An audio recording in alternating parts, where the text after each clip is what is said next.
الحمد للہ رب العالمین والصلاة والسلام علی سید الانبیاء والمرسلین اما بعد فاعوذ باللہ من الشیطان الرجیم بسم اللہ الرحمن الرحیم۔ معزز ناظرین، السلام علیکم ورحمۃ اللہ وبرکاتہ۔ آپ دیکھ رہے ہیں میرا یوٹیوب اسلامک چینل معاویہ لو اسلام، اور میں ہوں قاری وقار گوندل۔ آج کی اسلامی ویڈیو بہت ہی اہمیت کی حامل ہے اور ہم سب کی ضرورت ہے یہ کہ اگر کسی کے والدین اس دنیا فانی سے چلے جائیں، فوت ہو جائیں، تو والدین کے فوت ہو جانے کے بعد بندہ مومن ان کے ساتھ حسن سلوک کا مظاہرہ کس طرح کر سکتا ہے، ان کے ساتھ نیکی کس طرح کر سکتا ہے؟ تو سب سے پہلے اس حدیث مبارکہ کا حوالہ آپ سماعت فرما لیں۔ ابو داؤد شریف حدیث مبارکہ کی کتاب ہے، اس میں بھی یہ روایت موجود ہے، اور فی الوقت میرے سامنے حدیث مبارکہ کی کتاب ریاض الصالحین، اس میں بھی یہ روایت موجود ہے۔ حضرت سیدنا ابو اسید رضی اللہ تعالی عنہ حضرت مالک بن ربیعہ سعدی رضی اللہ تعالی عنہ سے روایت کرتے ہیں کہ ایک دفعہ ہم رسول اللہ صلی اللہ علیہ وآلہ وسلم کے پاس بیٹھے ہوئے تھے کہ بنو سلمہ قبیلے کا ایک آدمی پیارے نبی علیہ السلام کی خدمت میں حاضر ہوا اور عرض کیا، اے اللہ کے رسول، کیا کوئی ایسی نیکی بھی باقی ہے جو میں والدین کی وفات کے بعد ان کے ساتھ کروں؟ آپ صلی اللہ علیہ وآلہ وسلم نے فرمایا، ہاں، ایسی نیکیاں ہیں جو والدین کی وفات کے بعد بھی بندہ ان سے کر سکتا ہے۔ ان کے حق میں دعائے خیر کرنا، یہ سب سے پہلی نیکی،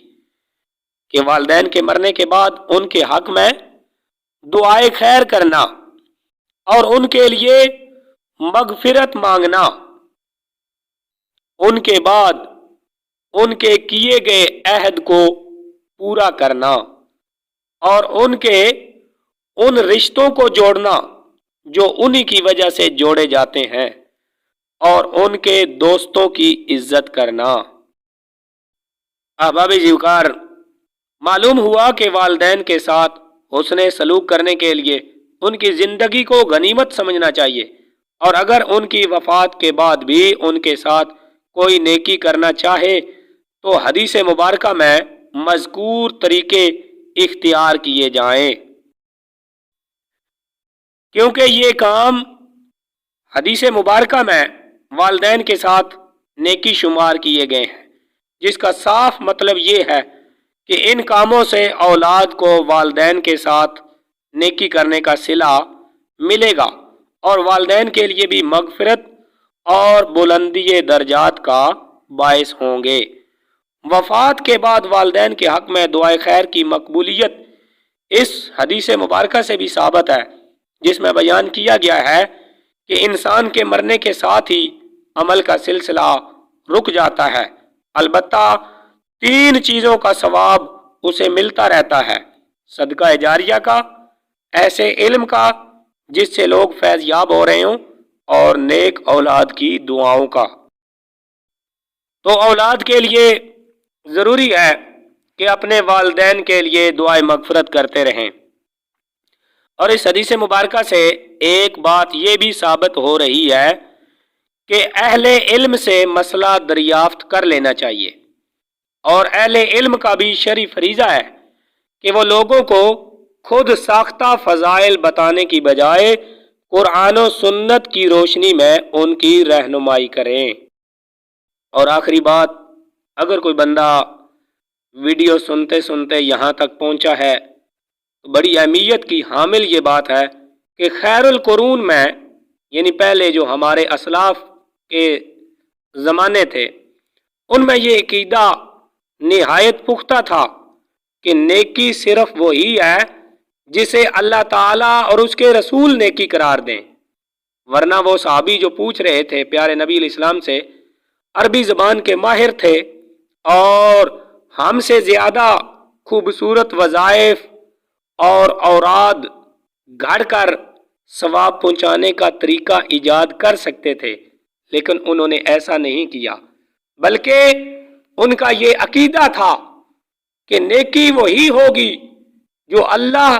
اور اللہ کا رسول نیکی قرار دیں گے، اس پر عمل کرنے سے ثواب ملے گا۔ اپنی طرف سے میں نے کوئی چیز بھی بنا لی تو اس کا کوئی فائدہ نہ مجھے ہوگا نہ میرے والدین کو ہوگا۔ یہ بات بڑی اہمیت کی حامل ہے کہ ہم کما حق کو قرآن و سنت پر عمل کرنے والے بن جائیں، اللہ اور اللہ کے رسول کے جو احکامات ہیں ان کے مطابق زندگی گزارنے والے بن جائیں، تاکہ ہمارے نیک اعمال جو ہیں وہ اللہ کی بارگاہ میں قبول ہو جائیں۔ امید ہے آج کی ویڈیو آپ کو پسند آئی ہوگی۔